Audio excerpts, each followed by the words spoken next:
আমি যখন ওই দেশে ছিলাম তখন এই দেশের ছেলেপেলে যারা লেবার বা যে কোনো ইঞ্জিনিয়ার হোক, সেখানে গিয়া পয়সার ঠেলায় এই দুনিয়াটায় তাদের এমন পেয়ে বসে, কয়জনের জিয়ারত করে, কয়জনের নামাজ জামাতে পড়ে। তারা ইচ্ছা করলে এমনও ডিউটি আছে, প্রতিটা বেলার জামাতে নামাজ পড়তে পারে, 40 ওয়াক্ত না, যত বছর থাকে তত বছরই পড়তে পারে, কিন্তু নামাজই পড়ে না। জামাত তো দূরে থাকে, মসজিদ তো দূরে থাকে। কি করে? ওই গান বাদ্য করে, অথবা এই বাজে ফিল্ম দেখে, এইসব। আমি যখন ছিলাম তখন 8,000 বাঙালি আছে মদিনা শরীফে। তো আমার ভিতরে জিনিসটা আমি শুনলাম, আমি খুব পরিচিত একটা ছেলে, খুব আদর করতাম ছেলেটাকে। সে ভালো, অবশ্য বাদকও ছিল, গিটার বাজাইতে পারতো ভালো। এতটুকুই দোষ আমি বুঝছি, আমি জানতাম না আর বাকি কিছু। তো হয়েছে কি, বিভিন্ন যে তাস খেলায়, জুয়া খেলায়, এইসব গুলো পর্যন্ত করে। এই যখন শুনলাম তখন আমার ভিতরে অস্থিরতা হয়ে গেল যে আমার তো কর্তব্য হলো এদের একটা বুঝাবার ব্যবস্থা করা, না হলে আমি মদিনাওয়ালার কাছে জবাবটা দেবো কি। তখন আমি কিছু নেতাদের বললাম যে তোমরা নেতা গোছের যারা আছে সবাইরে দাওয়াত করো, আমি তাদের সাথে কথা বলবো, তাদের দাওয়াত করব, মানে বাঙালি খানা খাওয়াবো, আর তাদের সাথে কিছু কথা বলবো।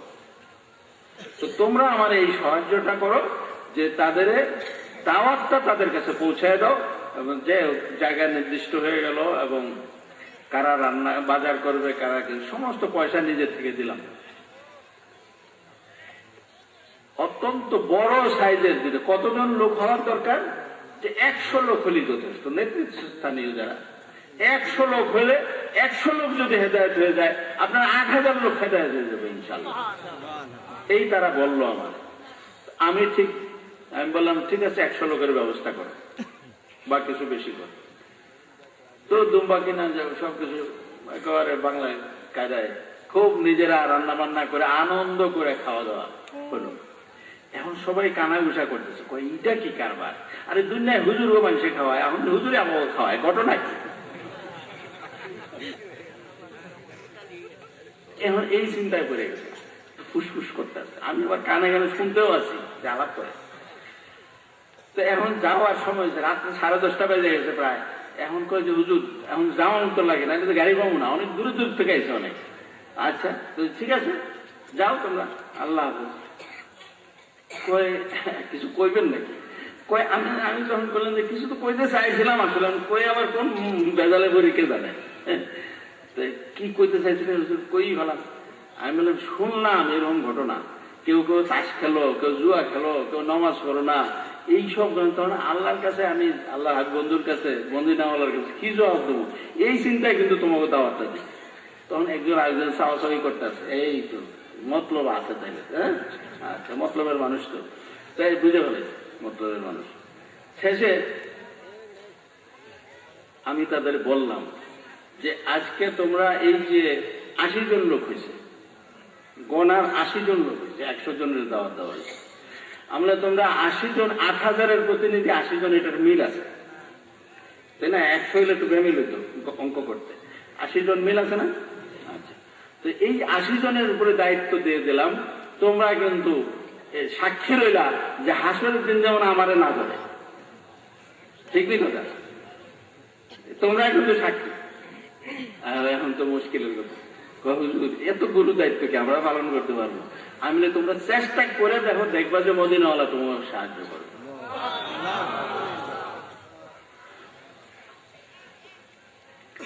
এর মধ্যে আমি বললাম দেখো, তোমাদের 14 পুরুষ এমন কোন নেক আমল করে নাই যে তার কারণে তোমরা এখানে মদিনায় আসছো, এইটা ভাবতেছ নাকি না তোমার নেক আমলের কারণে তুমি মদিনা আসছো? কয় নিজেরা তো এমন কিছু করিনি। তাইলে মনে করবা তোমার গোষ্ঠীর মধ্যে এমন কোন বান্দা ব্যক্তি ছিল যার দোয়া আল্লাহ কবুল করে ফেলছে, তো তার বংশের থেকে তোমারে বাছাই করে নিয়ে আসছে মদিনায়। এখন ইচ্ছা করলেই মদিনায় থাকতে পারবা না। মদিনাওয়ালা যতক্ষণ রাখে ততক্ষণ থাকতে পারবা, এর বাইরে একটা মুহূর্ত মদিনায় থাকতে পারবা না। এই কথাটা সবার পছন্দ হয়েছে কিনা জানি না। একজনে মন্তব্য, আরে কত ওয়াজ শুনছি জীবনে। ওই ছেলেটাকে যে মন্তব্যটা করলো, ওই যে যেটাতে মোটামুটি একটু ভালো মনে করতাম যে গিটার বাজায় ছাড়া আর কোনো দোষ তার মধ্যে নাই, সেই ছেলেটা কিন্তু এই মন্তব্যটা করছে। এটা আমি কিন্তু নিজ কানে শুনিনি। আমি বললাম এরকম মদিনাওয়ালা চায় নাই একটা লোক, তো সে যে কোনো দরজা দিয়ে ঢুকতে যায়, তো ওই দরজা সব লোকে তো ঢুকতে আসে, কিন্তু যে বাওয়াব বলে, যে দরজা গেট কিপার বলে, কি বাংলায় কি বলে, দারোয়ান বলতে পারেন, দারোয়ান বলে না, যাই হোক, হ্যাঁ প্রহরী, তো কি করে ওই বেটাতে ধাক্কায় বাইর করে দেয়। সে করে কি এই দরজা বাদ দিয়ে আবার ওই দরজাটা ঢুকতে যায়, তখন তারই ধাক্কা, আর কেউ ধাক্কায় না। কিন্তু তো মদিনা মসজিদ হারাম শরীফ ঢুকার যতগুলো দরজা আছে, সে সব প্রত্যেকটা দরজা দেওয়ার চেষ্টা করছে, একটা দিয়েও তারা ঢুকতে দেয়নি। এবং তারপরে কি হলো, পুলিশ তারা অ্যারেস্ট করে বাড়িতে পাঠাচ্ছে। কথা এ পর্যন্ত শেষ না। আমি কিন্তু এতটুকু বললাম, এর মধ্যে মন্তব্য করছে ওই ছেলেটা। কত ওয়াজ শুনলাম জীবনে।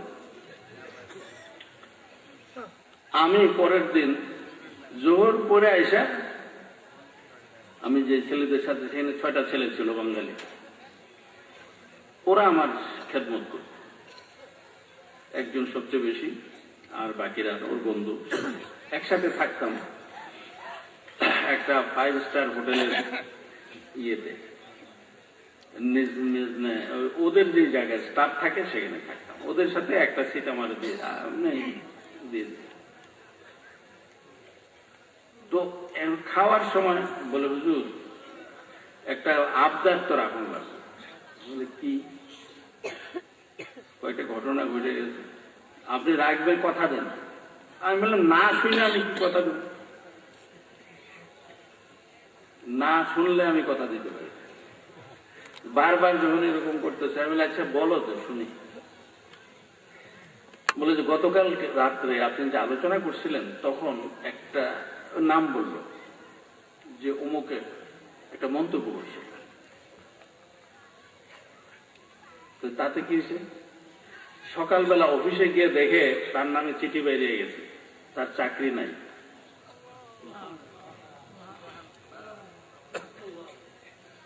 তো এখন আমার কি করণীয় আছে? সে যদি বিশ্বাস না করে, বেয়াদবি করে থাকে মদিনাওয়ালার সাথে, হায়াতুন নবী সাল্লাল্লাহু আলাইহি ওয়াসাল্লামের সাথে, তার সাথে যদি বেয়াদবি করে থাকে, অ্যাকশন হয়ে থাকে, তা আমার কি করণীয় আছে? কয় এখন সে তো কানতে কানতে শেষ। সে বলে যে হুজুর যদি আমার মাফ করে দেয়, তাহলে মদিনাওয়ালাও মাফ করে দেব, আর উনি যদি আমার মদিনাওয়ালার কাছে মাফ ব্যবস্থা করে দেয়, তাইলে মদিনাওয়ালা ঠিকই মাফ করবে।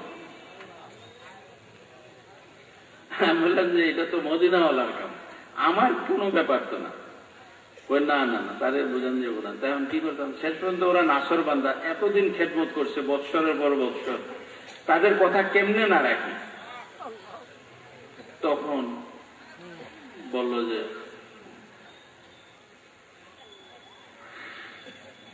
হুজুর আপনি যদি কথা না রাখেন, ও কিন্তু এখন নিশ্চয়ই একটা ঘটনা ঘটায় ফেলবে, আত্মহত্যা করে ফেলতে পারে বা কিছু করে ফেলতে পারে, মানে সে এখন বিবেকহীন হয়ে গেছে।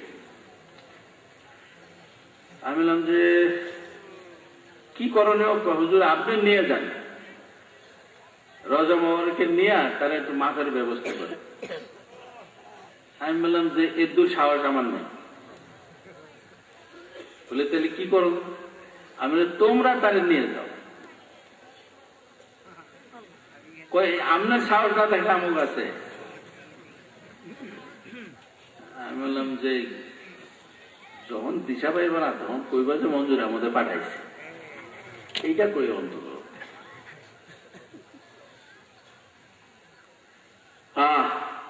যাই তারা মানলো, গেছে। আমি বললাম আসর নামাজ পড়ে আসর নামাজ পড়ার সময় ঢুকবা, এসা পড়া বাইরে হইবা, এতক্ষণ কিন্তু কদম মোবারকে বসে থাকবা, উঠবা না। নামাজ এই তিন, আসর মাগরিব এসা, এই তিন ওয়াক্ত নামাজ পড়বা, তারপর যখন পুলিশে ধাক্কায় বাইর করে দিব তখন বাইরে হইবা, এর আগে বাইরে হইবা না। যাক, তাই করলো আলহামদুলিল্লাহ। তারপরের দিন অফিসে গেছে, তারে ডাকতেছে, বড় সাহেব তারে ডাকতেছে, তারে বারবার খোঁজ নিতেছে যে সে গেল কোথায়, সে ছেলেটা কোথায়। তো সে তো স্বাভাবিক জানে তার চাকরি নাই, যে আর তাড়াতাড়ি যাওয়ানোর কোনো গরজও আসছিল না, গেছে, লেটে গেছে। যখন শুনছে বড় সাহেব ডাকছে, আবার কোন দৌড়ে গেছে। কয় দেখো, তোমাকে মদিনায় রাখা যাবে না, তুমি আরো এই সৌদির যে কোনো দেশে থাকে, যে কোনো প্রভিন্সে, কি বলে ধরে প্রদেশে থাকতে পারবা, কিন্তু এই মদিনায় তোমার রাখা যাবে না, এতটুকু তোমার কনসিডার করা হবে। এখন বলো তুমি কোন এলাকায় যেতে চাও। তখন বলে যে ঠিক আছে, আমার দামাম দিয়ে দেন। সেখানে তার আত্মীয় স্বজন বন্ধু বান্ধব আছে। তখন সাথে সাথে ওরাগা মানে পেপার রেডি হয়ে গেল, সে দামাম চলে যাবে, ট্রান্সফার হয়ে গেল। এই চিঠি নিয়ে আইসা তারপরে যে বন্ধুর কাছে আসছে যে আমার তো ভিতরে গেছে, মুখ দেখাবার কিছু নাই, যাক এতটুকু আলহামদুলিল্লাহ হয়েছে। আমার অন্তত ওকে বাল বাচ্চা না খেয়ে মরতো, এটা থেকে তো পাচ্ছি। চাকরিটা তো রয়েছে, টেলিফোন ডিপার্টমেন্টে চাকরি করতো ওখানকার, এটা এক সরকারি চাকরি।